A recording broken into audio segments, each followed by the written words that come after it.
Hello and welcome to Meet the Candidates here on WCMU. I'm David Nicholas, and we are speaking with Anthony Feig. He is the Democratic candidate for Michigan's redrawn 92nd House District. This is an open seat, a split of what was formerly known as the 99th and 93rd districts that includes Isabella County and 5 townships in Gratiot County, including the cities of Alma, St. Louis, and Ithaca. Thanks very much for taking the time to be with us. Thank you for having me. I'm very glad to be here. In the first minute or so, a chance for you to get acquainted with even more of the voters than you've had a chance to meet, perhaps. A little bit about you, your background, and the experience you bring to the campaign. All right. Well, first of all, I decided to run because Mount Pleasant is my home, and I have been a part of the community here for 15 years. I've raised my kids here, and they consider themselves to be Michiganders. I live here with my wife, who is a professor at Central Michigan University. I am a faculty member at the university also. I work in the Department of Geography and Environmental Studies. My background is as a geologist, and I have expertise in science education and also past climates of Western North America. I'm running because, in a democracy, we are the government, and it's time for our voices to be heard. And I didn't like the way things were going, and I decided I couldn't just sit back and watch what was going on. And also my kids said to me at one point, "Dad, you've been talking a lot about this. What are you going to do about it?" So this is how I ended up here. I am a first-generation college student. I was raised by a single mom in a working-class family.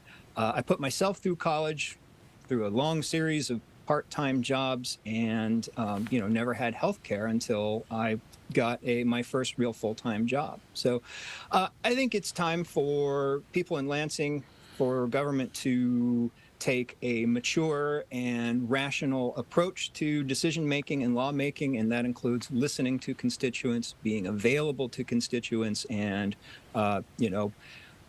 getting up, going to work, coming back, reporting what's going on to constituents, listening hard, and working the will of the people. Perhaps then from those thoughts and observations that you just expressed, as you campaigned leading up to the August primary and in the weeks since heading to the November election, you yourself an observation and more particular what the voters are telling you, these prospective voters in District 92, about the top 1 or 2 issues that they feel are the most important in this campaign. Well, the two that I keep hearing the most about are workforce development and economic issues. People want to have good paying jobs, and businesses want to be able to make money and should be able to make money to be able to employ people. And so it's kind of a cycle. How do you break into that cycle? And that's opportunity for thoughtful government to bring stakeholders to the table and figure out how we can make traction on this problem, and then stepping out of the way. The other thing that people talk to me about a lot is education. We know that our schools do a lot and are asked a lot to do a lot. They need robust and reliable and consistent state funding in order to provide the education and the services that kids need, and also other things that we don't talk about much, like maintenance on existing buildings and facilities that serve the needs of the kids. So that's 2. Yeah. If we were to look then first at the economic issues, and if more come up, that's fine. When you talk about the workforce development and giving people opportunities, as we said, this is an open seat, but in what you have seen, how would you improve the economic climate, the infrastructure, level of regulation, whatever the case may be, to make this area, District 92, more receptive to establishing and maintaining businesses and subsequently then bringing on a well-trained workforce? Well, first of all, economic development includes housing. And in fact, some people will tell you that housing and workforce housing is economic development. So the jobs won't come if there isn't a quality of life and the housing needs, the housing that meets the needs of the people who come here. So our area is ripe for economic development, and we have a very good quality of life here.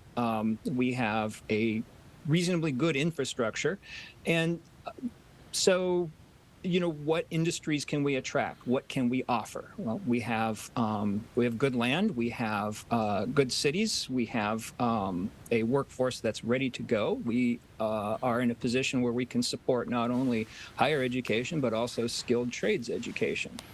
So the way to make economic traction also is that we have to support our local businesses, because they are the key to economic prosperity here. And that includes making sure they have a regulatory environment that is fair and that is consistent and predictable, but is also one that is revised according to the needs and the need for efficiency in promoting economic development. And local businesses also need access to funding and financing from banks. On the education front, that overall theme, asked to do a lot, it kind of leads to a natural question, and I'll ask this on behalf of all of those joining us for the conversation. We hear per pupil funding and what the dollar amount is going to be, and whether that is up or down, whatever the case is in any given budget. Per pupil funding, are you aware to describe and define that to prospective voters as to, is all of this involved in the education of the child in the classroom? Or, and I do know specifically that it does include the transportation costs, but when you talk about building maintenance, upgrades, infrastructure, technology, things of that sort, how much of that per pupil funding is going towards those needs? And what I guess I'm getting at is the overall education budget. How would you make that more adaptable to meet all of the needs of our children? Okay, so the money that is set aside for education isn't fungible. So in other words, when there are shortfalls in other places in the budget, the money set aside for education is often used in that capacity. One of the problems with our current funding model is that it is enrollment based, meaning that if for whatever reason an area or a community has an exit, then the schools itself are essentially punished for having low enrollments, and then the revenues that they need, I mean, they still need to keep the lights on, they still need to provide textbooks, they suffer in that case. When it comes to facilities, schools are required to take out bonds and loans to pay for those. So the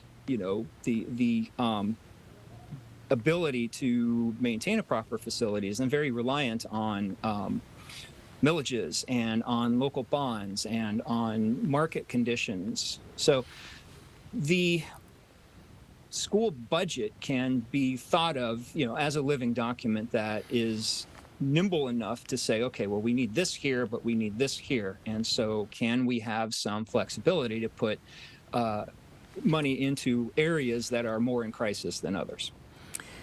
For the educators you've spoken with, along with the parents and the families in the district you hope to represent, do they feel that this is something that we can move towards to have that greater flexibility? And are they on board with the idea of saying, okay, if we have the need within District 92 for this particular school year, we may see funds allocated elsewhere to meet those needs? Do you feel that this can be more of a cooperative sort of agreement and arrangement, thereby making it the living document you refer to it as? Yeah, look, disbursement of funds needs to be equitable, and especially in communities like ours that are semi-rural to semi-urban, the districts have a lot of the same needs that more urban districts have. So in bigger municipalities. So the key is to take a close look at what the actual needs are and not say, okay, this county gets this and this county gets that. But to really dive in and see, okay, what are the needs? What are the general needs that we know everybody has? All right, teacher salary, paraprofessionals, other support staff, transportation. Now, what are the specific needs in particular school? Okay, this school doesn't have heating. Okay, that has to be a priority. Maybe this school has ventilation issues. That's an important idea too, because the environment that the kids are in is crucial to their success. About 2.5 minutes left, and I want to give you the chance for a final message to the voters. But then if we take the schools and circle back to the economic concerns you expressed earlier, if you're able to address the regulatory and the overall economic base and the support of local businesses and such, are the schools producing, or are there needs to better equip the schools, better equip the students with the skills and perhaps post high school training programs to meet the needs of being the well-trained workforce to match these jobs? So education is a holistic process, right? It's a big picture thing, and so it should include what we might consider traditional school topics, but also other kinds of skills. Like we talked about skilled trades, we talked about opportunities for students to pursue those avenues if that is something they want to do. So do I think people are feeling optimistic about it?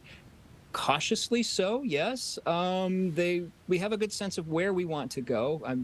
Families like their schools overall and value their teachers, and the education is a partnership between parents and teachers and students. So with that in mind, that's the way we should go with that. That's what voters want, and that's something we can deliver. Specifically then, just briefly, how do we get there? Is it the mechanism of the overall state system? How do we bring people to the table to present this and reshape the needs to fit the current situations we have? So you're asking how we can move forward with equitable budgets and yeah, equitable how would you propose then possibly that we could do that? Just a brief answer of what your first move would be towards getting to that equitable budget and expanding into these other discussions we've had.